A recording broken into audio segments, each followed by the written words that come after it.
Sejam bem-vindos ao Resolvendo Dilemas com Perla César. Eu sei, eu também estava com muita saudade. Toda essa pandemia mudou a nossa vida.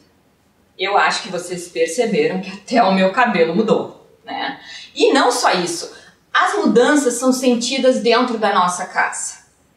Nós estávamos cumprindo uma rotina com vocês de falar sobre relacionamentos abusivos e sobre a questão da dificuldade dentro dos relacionamentos para identificar esses perfis, esses papéis e toda essa situação de violência. E eu não posso mudar de tema sem encerrar esse ciclo.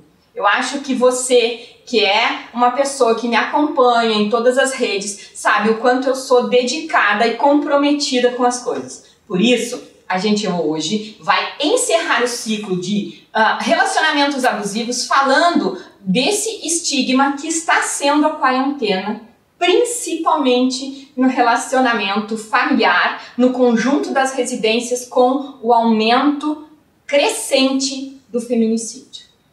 É um dado alarmante isso. E eu não posso deixar de falar sobre esse tema, de esclarecer, porque essa é a função do Resolvendo Dilemas com Perla César.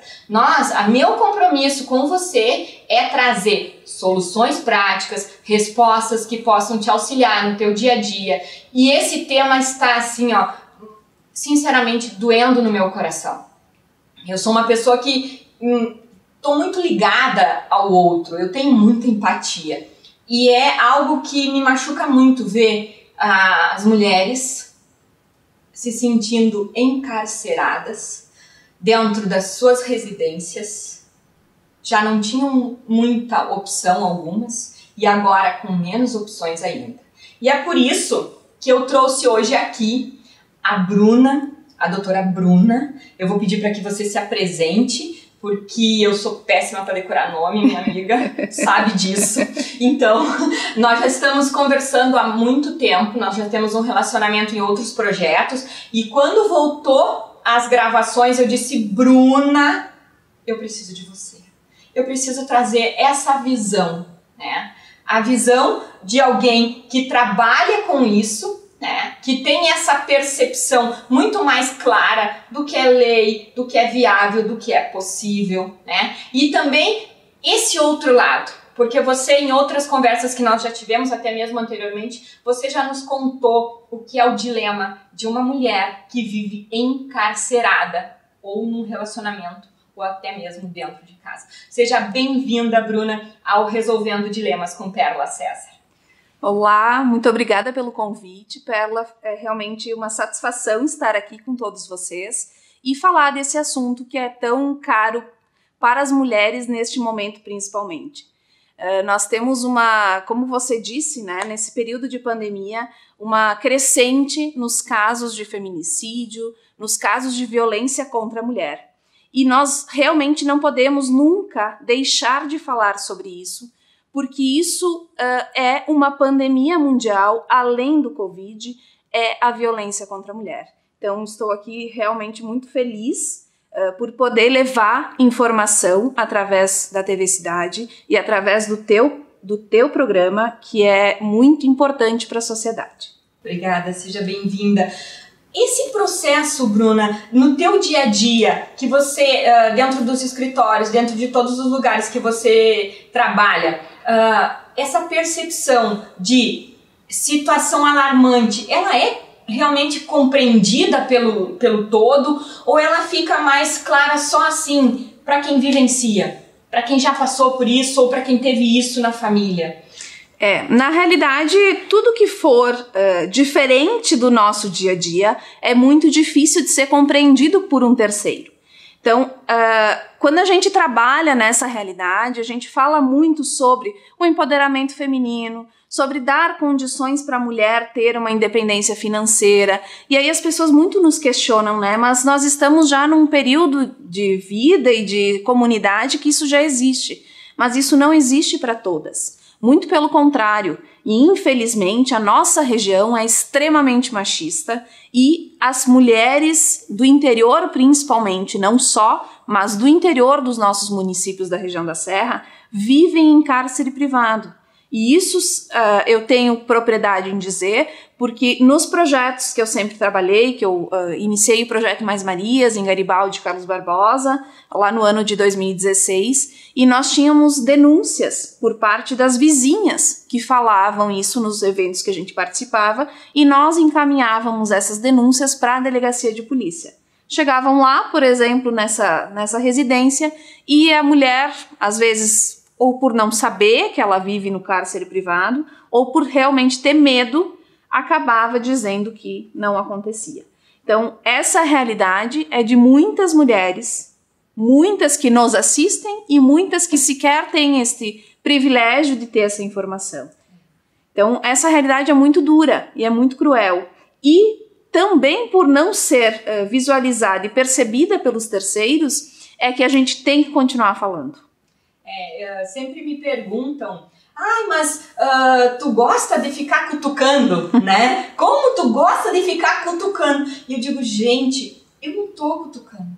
A minha única vontade é levar esclarecimento, informação, tirar as pessoas desses fake news, né? Dessa cultura da imagem da propaganda sem nenhum sentido real, sem nenhuma educação no processo. E por isso, quando a gente conversou e tu contou um pouquinho para mim desse projeto do Mais Marias e de tudo que envolve o teu crescimento dentro dessa área, porque a advocacia é sim sua profissão, mas eu acho que o seu propósito é muito maior do que esse, né? Conta um pouquinho do Mais Marias para nós.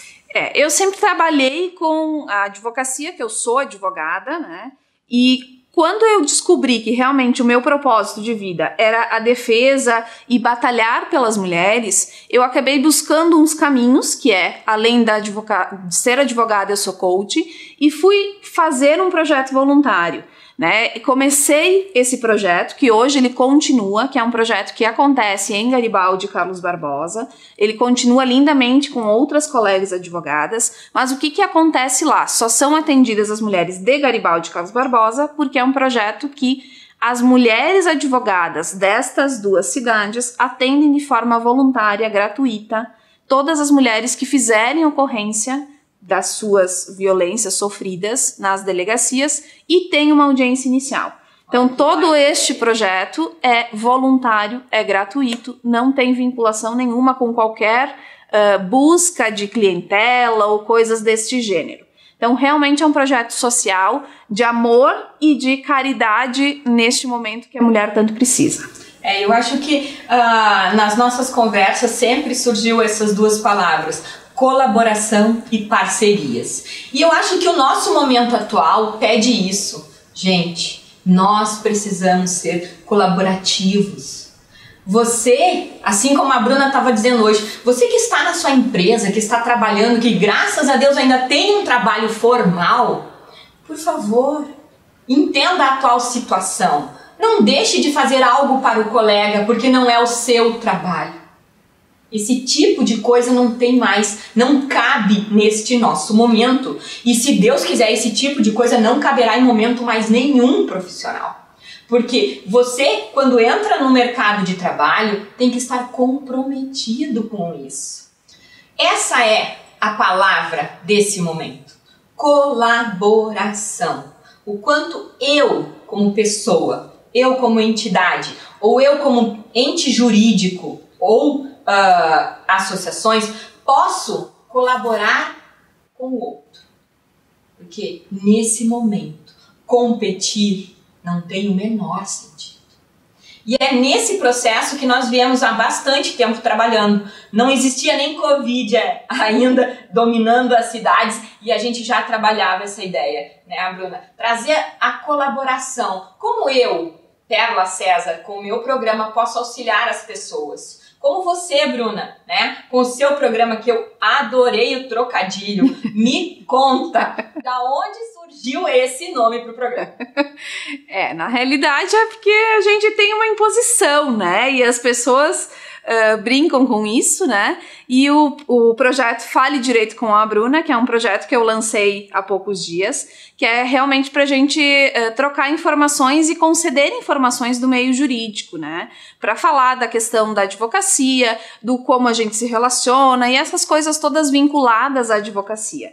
Então, ontem até a gente teve uma live falando sobre o processo disciplinar na OAB, que é um processo bastante específico e que é inerente ao nosso dia a dia, infelizmente, né?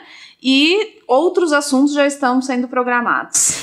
Fale Direito com a Bruna. Eu acho que isso tem tudo a ver com esse momento, né? É realmente vir a ti, trazer as dúvidas, assim como resolvendo dilemas com Pérola César, é isso. Você traz as dúvidas, você traz as condições e a gente vai trazendo as soluções, né? Eu acho que essa é a pegada do teu programa, porque a gente tem essa convergência de pensamentos. E isso tem tudo a ver com como trazer solução para essas mulheres que estão em cárcere privado. Bruna, explica pra gente se ela está se sentindo dessa forma, qual é a maneira mais segura, porque eu tenho certa resistência com a questão apesar de ter entrevistado a delegada da Polícia Civil e da Delegacia da Mulher, mas eu fico constrangida de pensar que ela vai fazer a denúncia e vai ter que voltar para aquela residência em que ela sabe que ele vai estar lá 24 horas por dia agora na quarentena, né? Uhum. Porque eu acho que o que não deu feminicídio ainda deu divórcio, né? Porque não é fácil manter um relacionamento, principalmente assim quando tu não tem nenhum escape.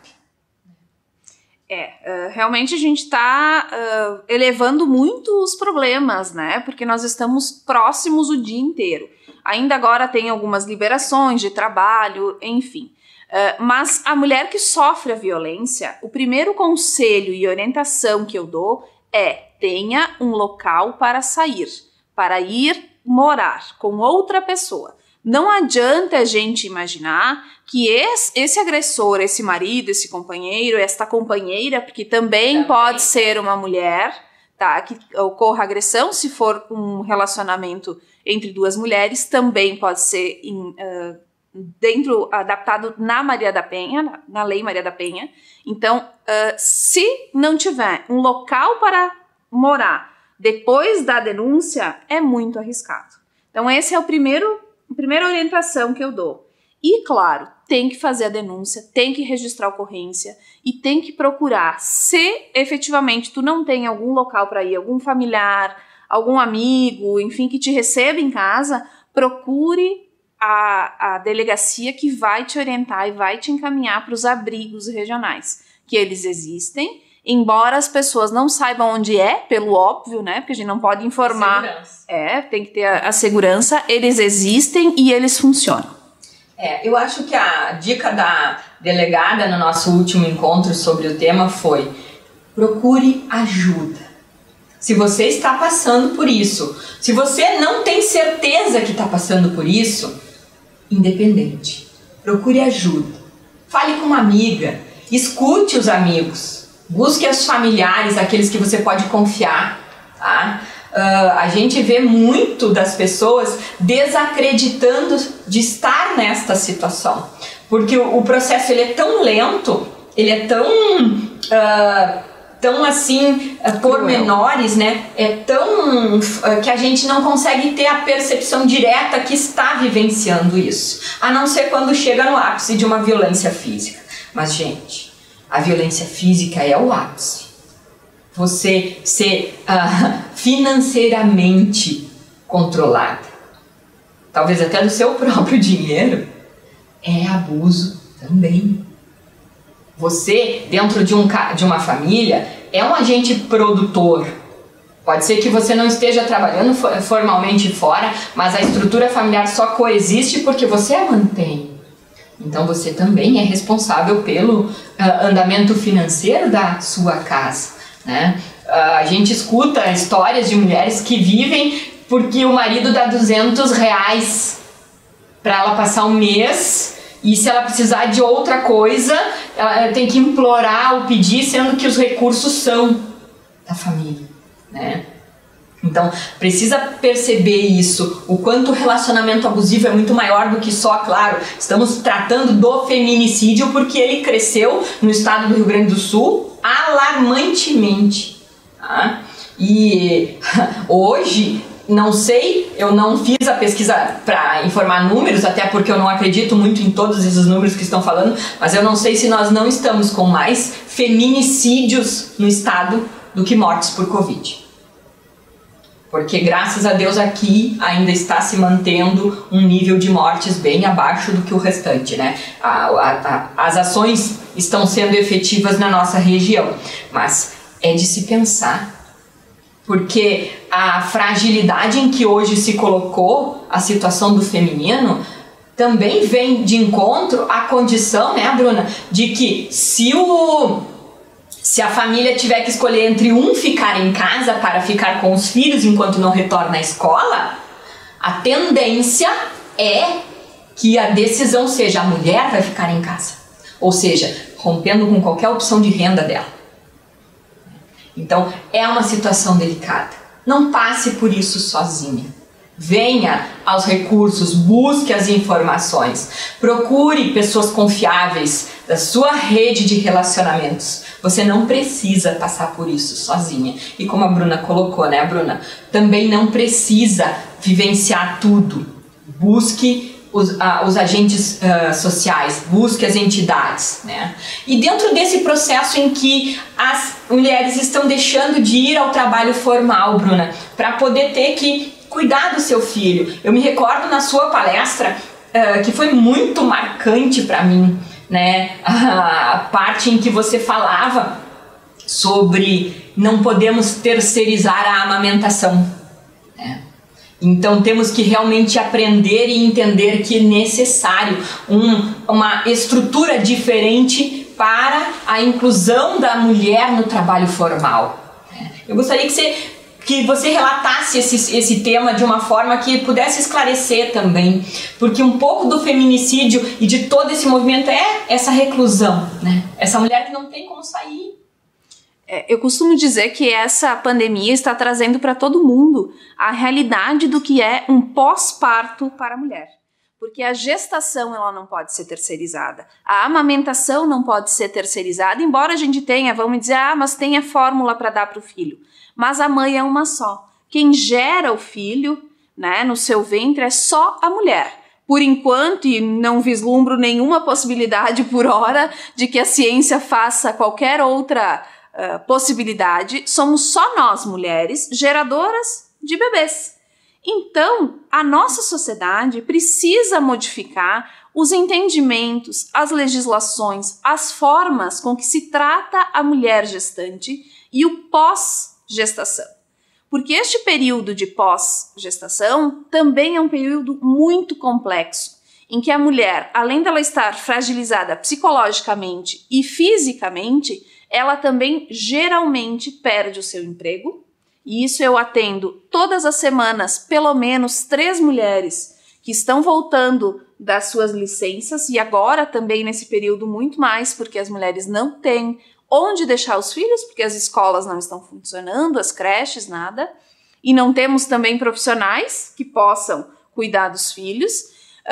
E as mulheres perdem os seus empregos, porque ela é tratada sempre como um problema para o empregador, porque ela dá custo. Só que se nós continuarmos pensando que essa mulher, que é provedora de vida na nossa sociedade, que é a única forma, nós continuarmos pensando que ela é um problema, nós estamos inviabilizando o prosseguimento da nossa espécie. Nós estamos inviabilizando que mulheres possam ser realizadas quanto mulheres, e independentemente se elas têm uma gestação, se elas não têm.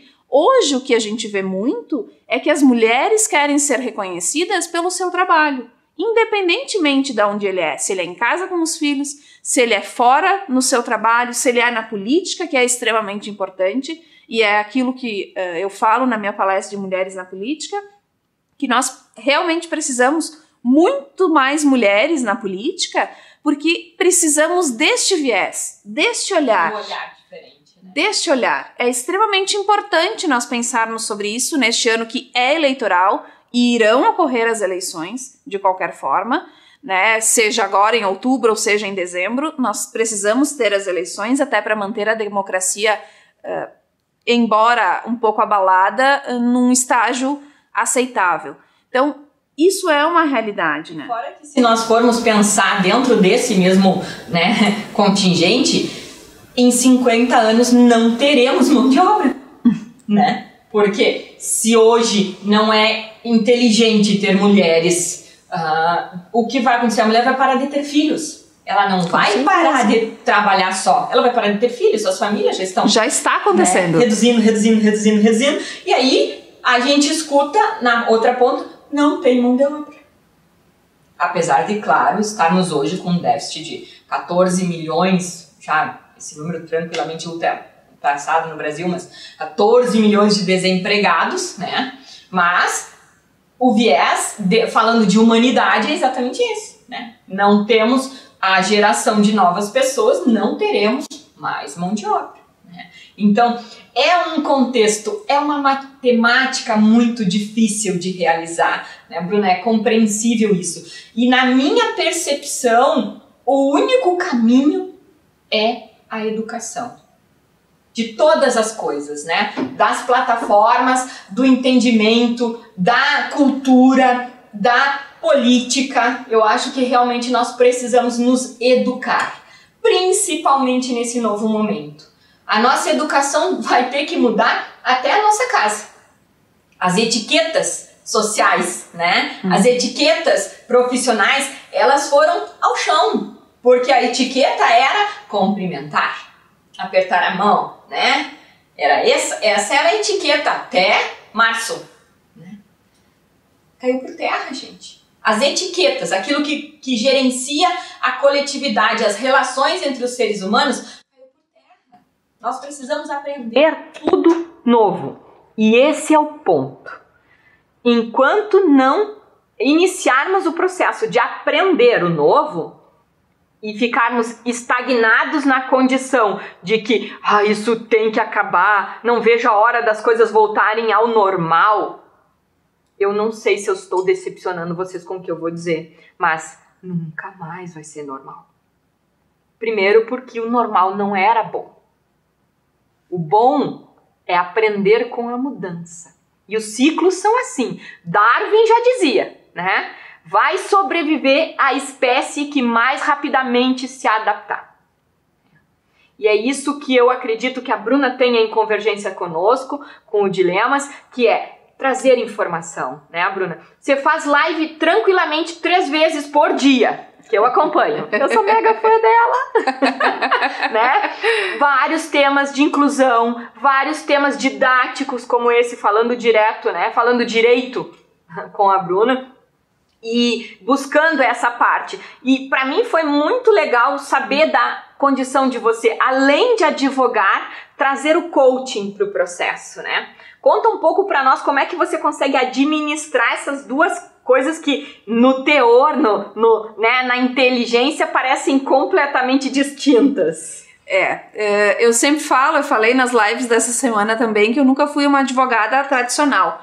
Porque a advocacia tem um certo rigor e um conservadorismo, e isso, graças a Deus, está se modificando. E muito por essas novas habilidades, essas novas práticas. Nós precisamos ser multidisciplinares nas nossas profissões. Não basta a gente ter uma formação, por exemplo, da advocacia. Se eu atendo mulheres em violência doméstica, se eu atendo trabalhadores, se eu atendo empregadores, se eu atendo pessoas. E as pessoas são complexas, as pessoas são distintas e precisam de um olhar específico. Se eu só aplicar a lei para 10 pessoas a mesma lei, as 10 terão problemas, provavelmente, porque as 10 são diferentes. Então eu preciso ter esse olhar. E foi por isso que eu fui buscar o coaching, para complementar a minha advocacia, né, para melhorar na questão de audiência, porque eu também sou analista comportamental, então a gente consegue verificar todas as questões, a pessoa está mentindo, a pessoa está se atrapalhando por algum motivo, então isso me facilita muito na minha advocacia.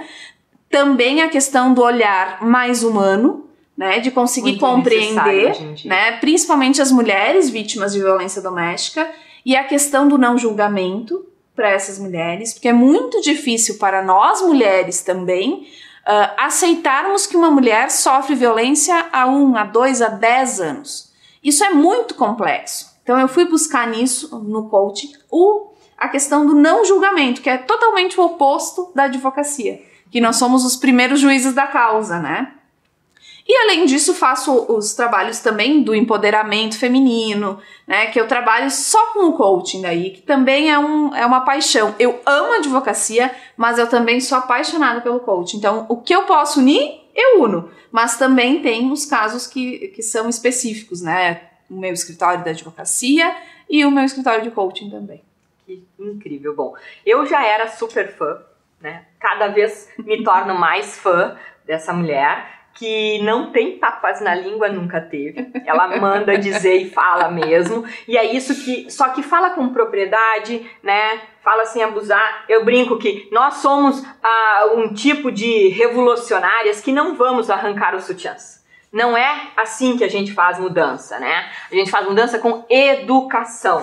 Esse é o propósito do Resolvendo Dilemas com Pérola César. É trazer soluções práticas para o dia a dia de vocês, para os dilemas de vocês. E assim, Bruna, eu me despeço agradecendo, olha, de coração por todo esse aprendizado, por toda essa bagagem incrível que você trouxe. Para mim foi maravilhoso esse nosso reencontro, apesar da gente ter bastante contato, mas o distanciamento social e a pandemia tinha evitado isso.